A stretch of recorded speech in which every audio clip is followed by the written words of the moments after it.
Hello student, मैं कुदर गौतम स्वागत करता हूँ फिर से एक नए वीडियो में। आज पढ़ेंगे नया चैप्टर जिसका नाम है वृत्त और 10वां अध्याय है। ठीक है, वृत्त को पढ़ने से पहले इसके बारे में कुछ जानेंगे। जैसे कि मान ली हमारे पास से वृत्त नहीं बन पा रहा है, लेकिन आप लोग समझिएगा वृत्त है। ठीक है, इस तरीके से वृत्त बना है 3 है ना। अब कोई रेखा जो इसे टच नहीं कर रही, बाहर की साइड है, वृत्त से काफ़ी दूर पे है ना। और ये रेखा नाम है PQ। ठीक है, इसी तरीके से एक रेखा इस पर डाली गई है ना, इसका नाम ही है PQ। ठीक है, P और Q।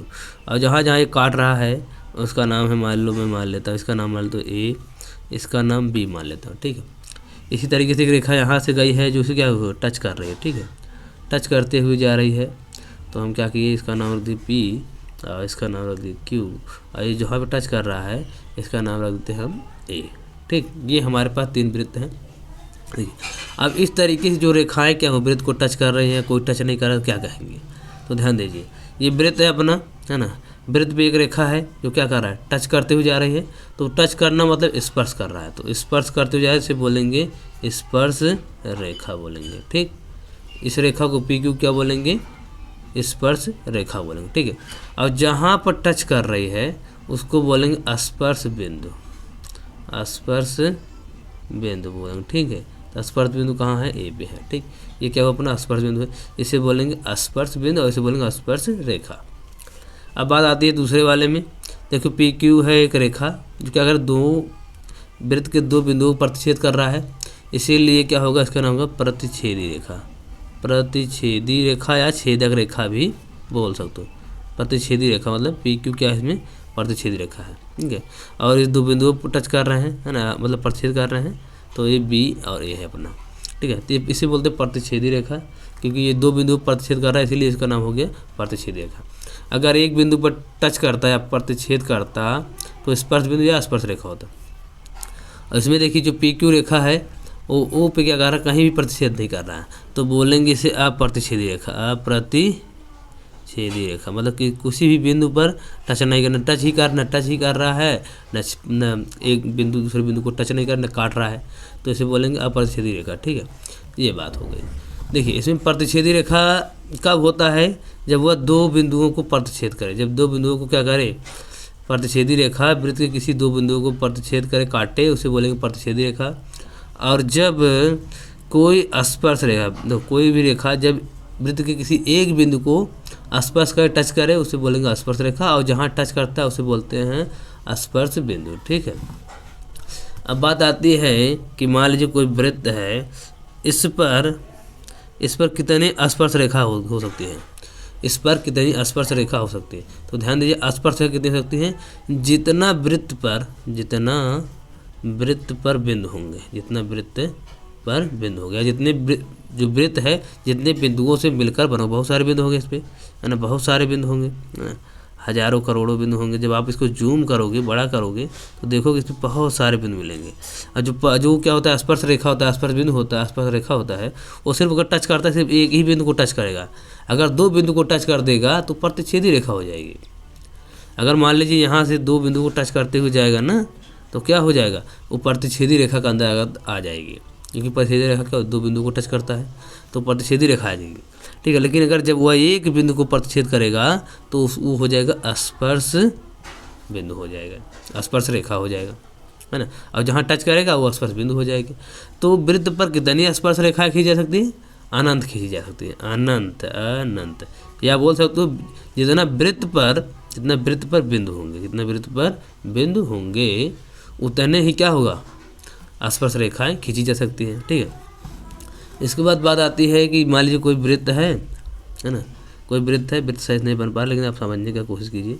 कोई वृत्त है और वृत्त पर कितनी समांतर रेखाएं खींची जा सकती है, तो वृत्त में भैया 2 ही समांतर रेखा खींची जा सकती है। जैसे मान लीजिए ये हो गया, ये A हो गया, ये B हो गया एक रेखा, और P है, Q है ना।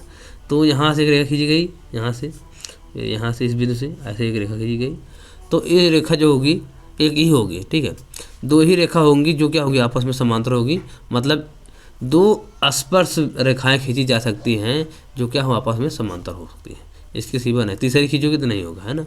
आप चाहे इसको ऐसे खींच लो, आप चाहो इसको इस तरीके से भी खींच सकते हो, है ना, इस तरीके से भी खींच सकते हो। ये क्या होंगे, आपस में समांतर होंगे। तो इसमें जैसे बोलेगा कि वृत्त से कितनी स्पर्श रेखाएं खींची जा सकती है जो समांतर हो। तो वृत्त से केवल और केवल 2 ही स्पर्श रेखाएं खींची जा सकती हैं जो समांतर होती हैं। ठीक, अब इसके बाद हम लोग पढ़ेंगे प्रमेय, जिसमें प्रमेय दिया है, पहले चैप्टर का दिया है 10.1 प्रमेय दिया इसमें।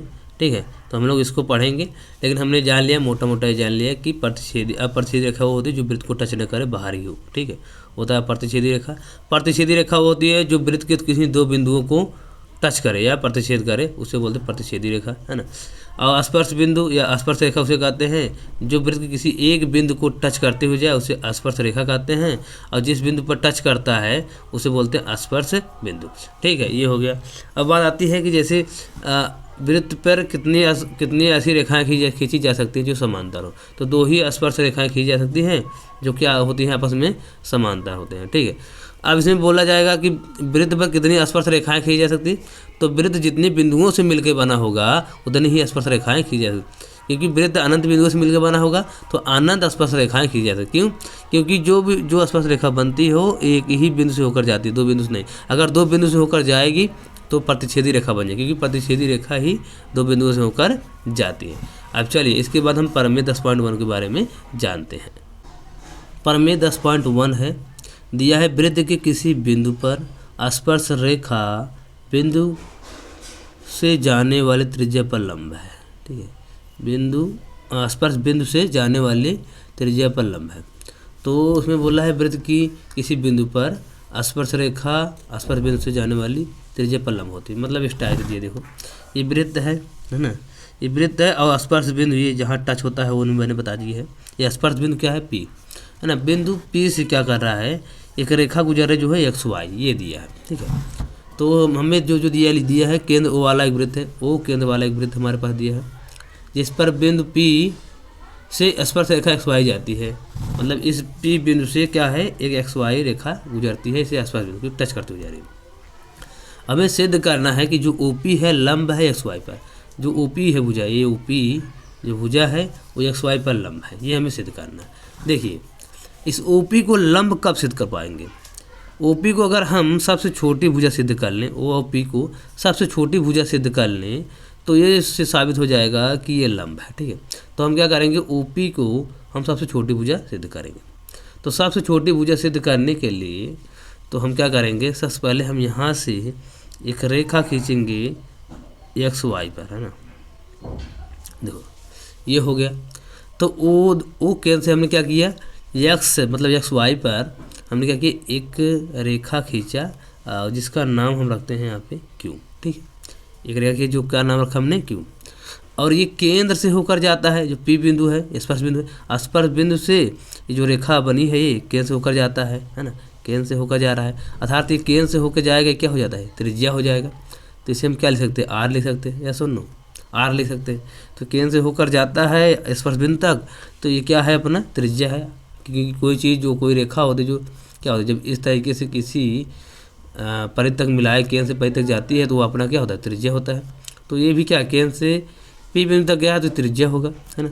उसी तरीके से ये भी यहाँ से यहाँ तक गया है तो ये क्या होगा, त्रिज्या। लेकिन मान लीजिए इसका N पॉइंट है, ठीक है, N पॉइंट, ये इसे N मान लेते हैं, और थोड़ा और आगे तक आ गया है, हल्का सा और बढ़ गया है तो क्या पॉइंट हो गया, R प्लस कुछ पॉइंट होगा, है ना। मान लेते हैं इसका पॉइंट है M पॉइंट, तो यहाँ क्या हो जाएगा, R प्लस M पॉइंट किसके बराबर, OQ के बराबर, क्योंकि ये थोड़ा ज़्यादा हो रहा है ना। क्योंकि त्रिज्या इतना था और जब त्रिज्या हमारा यहाँ से यहाँ तक त्रिज्या है परिधि तक, लेकिन थोड़ा और आगे आगे क्या हो गया, ये थोड़ा ज़्यादा हो गया। अर्थात ये सिद्ध हो रहा है कि जो OP होगा वो बड़ा होगा किससे, OP से, है ना। सॉरी OQ जो होगा, OQ जो यहाँ से यहाँ तक आया है, OQ जो होगा OP से क्या होगा, बड़ा होगा। तो लंब साबित हो गया कि नहीं साबित हो गया, ये छोटी भुजा है। अगर आपको तब भी नहीं यकीन हो रहा है तो आप एक भुजा यहाँ से भी खींच सकते हो, यहाँ से भी खींच लो, यहाँ पे यहाँ तक, यहाँ से खींच लो एक, इसका नाम रख दो T। ठीक, अब इसको भी अगर आप देखोगे OT को, जो O और T भुजा होगी वो क्या होगी, वो भी क्या होगी, OP से ही बड़ी होगी, है ना।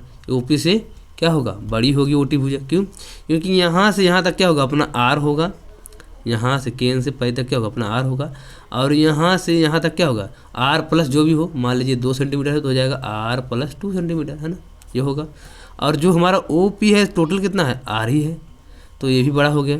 अर्थात इससे साबित हो जाता है कि जो हमारा ओ ये वाला क्यू है वो बड़ा है ओ पी से, या कह सकते हो जो हमारा ओ और टी पॉइंट है एक्स वाई पर जो हमने खींचा है, तो जो हमारा ओ टी पॉइंट है वो भी क्या है ओ पी से बड़ा है। इसलिए हम कह सकते हैं कि जो ओ पी है वो एक्स वाई पर लंब है, ठीक, एक्स वाई पर लंब है। अच्छा एक बात और ध्यान दीजिए, जब कोई चीज़ लंब होता तो यहाँ 90 डिग्री कोण बनेगा, अगर ये लंब होगा तो क्या होगा 90 डिग्री कोण बनेगा, है ना, ये सुनो, यहाँ पर भी क्या बनेगा 90 डिग्री कोण बनेगा। जब ये 90 डिग्री कोण बन जाएगा अब ये अपना क्या हो जाएगा कर्ण हो जाएगा, है ना। अब लंब है ये बचे क्या आधार हो जाएगा, ठीक, ये अपना क्या हो जाएगा आधार हो जाएगा। क्लियर, मतलब कोई चीज़ जब लंब होता है तो क्या होता है तो 90 डिग्री का कोण बनाएगा दोनों साइड, है ना।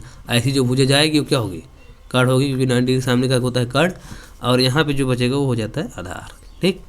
ये थी सबसे छोटी भुजा साबित कर दो, ये हो जाएगी लंब, ठीक।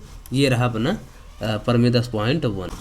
अगर ये वीडियो आपको अच्छा लगा तो इस वीडियो को लाइक करिए, शेयर करिए और सब्सक्राइब करिए। धन्यवाद।